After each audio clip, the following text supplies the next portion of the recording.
Welcome to the On the Air podcast, a companion to On the Air magazine, ARRL's bi-monthly magazine for beginner to intermediate ham radio licensees.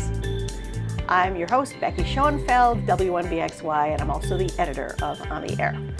Every month, the On the Air podcast expands material found in On the Air magazine to give you a wider window into what's available to you in the ham radio hobby and service.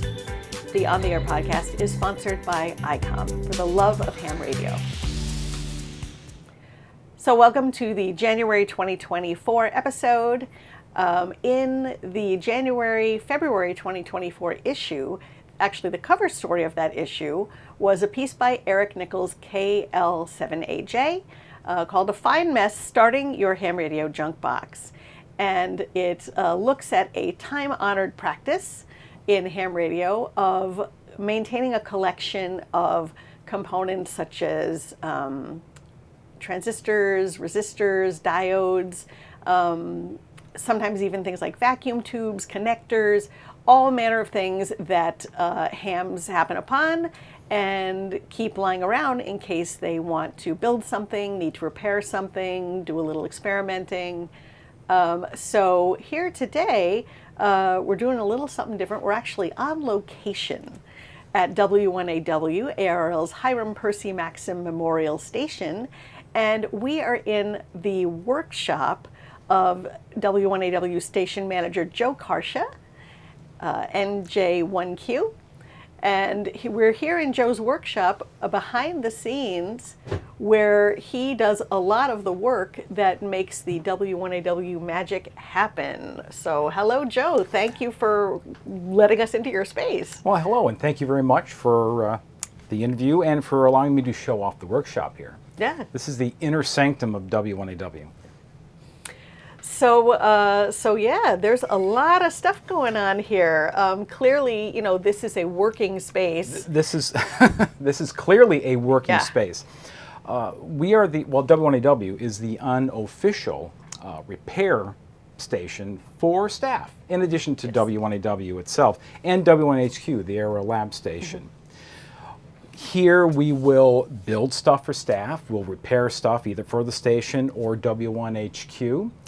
If we need to cobble something together really quickly, it's done here as well. Mm-hmm. And this is as you mentioned, it's a fully functional workshop.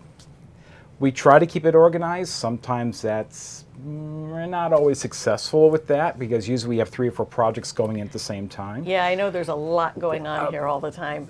We will do stuff for staff, both for their own personal or if it is for something here. So a lot of times this place is completely disorganized, but we know where everything is located. Yeah, I know you know where everything is located. Yes, it's like, don't touch it. I know where it is. Yep.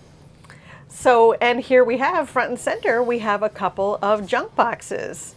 And these look like really good junk boxes. These look very varied and so what's going on in here? And now these are not mock-ups. These are my actual junk boxes.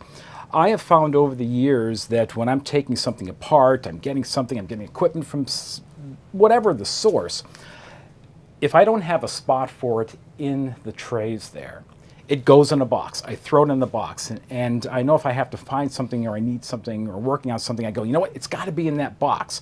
So this is just a collection of over the years from stuff that we have gotten as well as purchased. For example, I used to make audio interfaces for digital work before we started getting to USB. So a lot of times I will buy 3 or 4 audio transformers and just throw them in the box. Mm-hmm. So if we need something here, if we need something at the lab station, or if a staffer needs something, say they're going to do a POD activation or a demonstration, they're going out to talk, then I'll say, okay, let me whip up something for you really fast. I'll get it to them. I have all the stuff here. I don't have to worry about ordering it, waiting for it to come in, and then building it for that presentation. Yep, it's all right here. It's all right here. Yeah.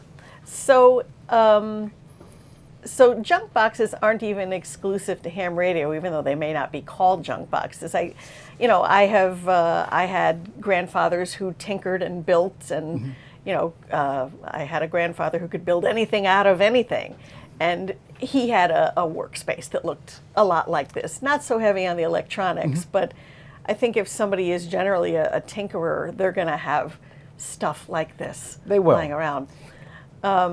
So given that the on-the-air audience is newer hams, or hams who maybe have been licensed for a long time but haven't really engaged with the hobby as much as they might have liked, if they're just starting out on this path, maybe they have the box, they need something to put in it. Yes. How can they start?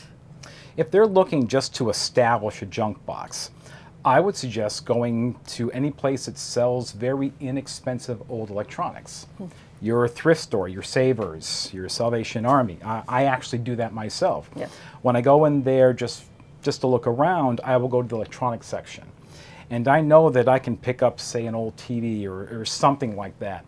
And I can pull from that hardware, certain electronics, transformers for wire.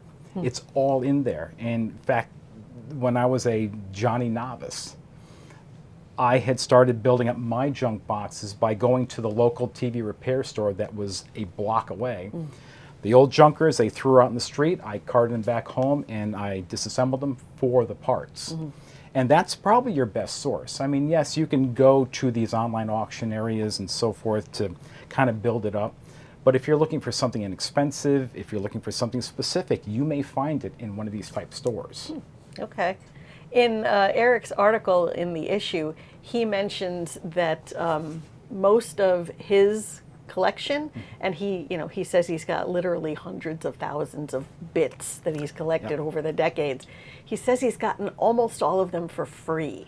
How does one make that magic happen? I start trolling the streets. I mean, literally, just start looking for old electronics that's thrown out. Yeah. Most people leave them by the curb to be picked up, either by their local recycling bins or just by people who want them.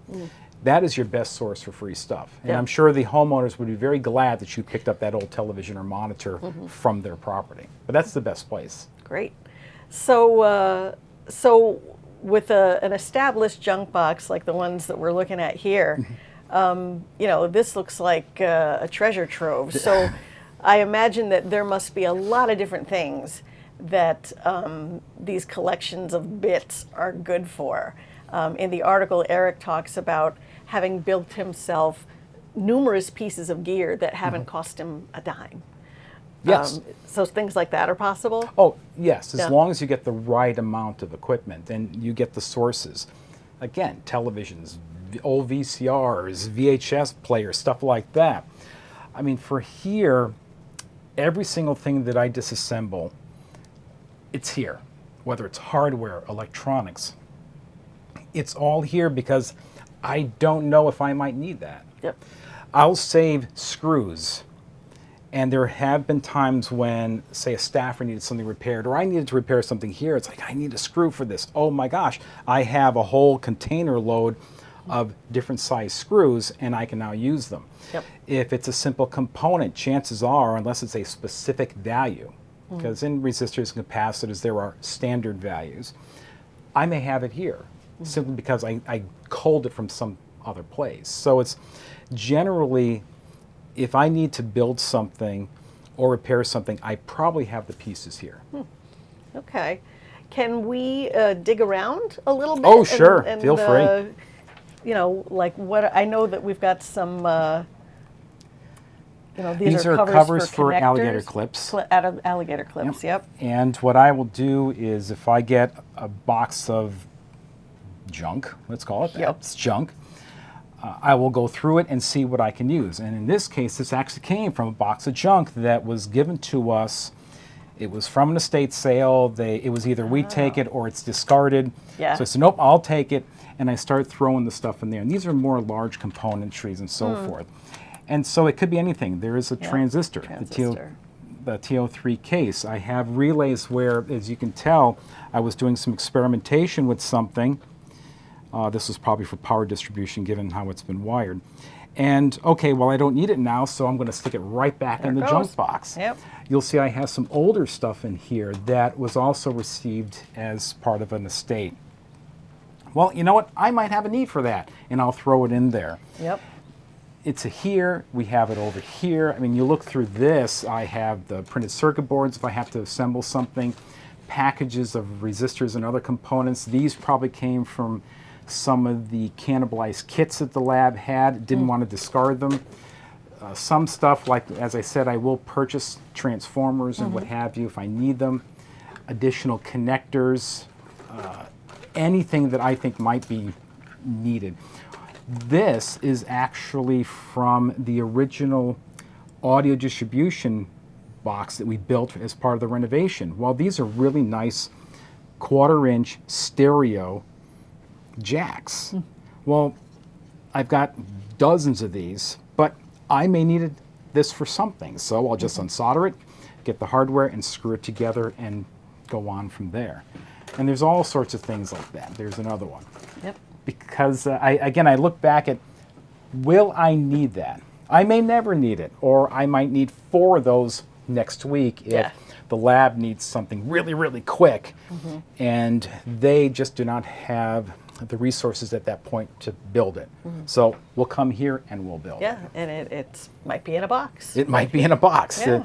I have multiple boxes back there that have hardware and bits and pieces from other radios.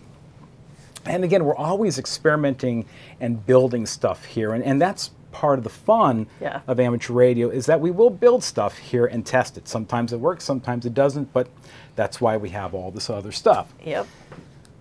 I just did some repair work for a fellow staffer, and thankfully I had some of the stuff that we'd received from, it was a box of either we took it or it gets discarded, and I was able to make the repair, and now that staffer can get back on the air. Great.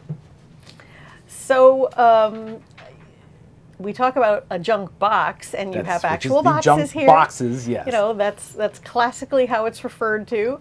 But Eric in his article talks about, you know, his multitude of bits, and he's got a whole system just up and down a wall of bins that are numbered, and he's got a spreadsheet where he can go into the spreadsheet and look for a certain type of part, and it's in a certain bin on his huge wall. So if you've got the stuff, okay, it can just be in a box and you can dig around like we just did. And that yes, which is sometimes what we do. That was fun, Yep. but I can imagine it could be sometimes frustrating. It can, especially if we need something very quick. So I call your attention to our bins here. Now there is some organization here. This is amateur radio. We deal a lot with RF, so I have an entire section that has specific RF connectors. I don't have to necessarily dig around in a box. If I think, well, I need an SMA to BNC, I know exactly where I can get it because it's marked accordingly. If I needed to repair any of the Molex connectors used on various radios or the equipment, I know that those are here. I have lugs, various spade lugs and so forth, that are located there. When I build little chokes for radios, toroids, RF suppression, I have a whole tray of them there. So there is some organization here, but again, that's more for when I definitely need something quick and I don't have time to dig through a box. I can just immediately go to that spot. It's not as well organized as Eric. I don't have this in a spreadsheet, let alone marked properly, but I know from experience where I can pick something up. This is your space, and this you is my know space, where it yes. is. Yeah. Yep. Yep, I totally get that. See, I've got your stuff up on pegs there, and you got your shelves. Yes, and that's when certain companies will go out of business. They're trying to just get rid of everything. I will go and buy those things that I think I may be able to use here. So you may not be able to see them quickly or really close, but I have like optocouplers up there. Those are kind of a throwback to when I was making audio interfaces. RF connectors are up there. My LEDs, because when I make these interfaces or anything that may use serial data, I like to indicate whether a line is on or off. So we have the LEDs there as well. All right, great. Well, it's like a wonderland of parts. Yes. Yes. And I know there's a lot of stuff that comes out of this room. Do you by any chance have any stories about, digging around for something that you really needed, and there it was, and thank goodness you had it? Yes, actually. Yeah. I was repairing a key, an actual paddles, and I found the arms for it, but the springs were missing. And I just happened to go over to the lab, and they had gotten a box of junk. I mean, the box was sitting in someone's garage. It had dirt and leaves in it and so forth. And I said, man, there's a lot of stuff in here. What are the possibility that there's springs in there? And sure enough, there was a bunch of little springs, and I managed to cull together 2 that I could use on the arms to fix that set of paddles. So right there, that's my story of, oh yeah, it's right there. I have it. Yeah, in a box of junk. In a box of junk that dirt had and leaves. dirt and leaves, yes. Cool. Because we'll usually get that here. Yeah. And that's where you'll get some of the best stuff, is these little boxes of junk. Yep, you just never know. Yeah. Well, thank you so much, You're most Joe, welcome. for letting us into your space. Thank you for the opportunity. It's always a treat to come over to W1AW. It's, out there where the studios are. It's just beautiful, It's clean and organized out there. It's really beautiful. It's. I always enjoy coming here, and to come in here, it really is sort of behind the scenes. How it all works, so that we get the beauty that's out there in the space where people can come and visit. Yes, that's good. And staff are welcome here too. Oh yeah.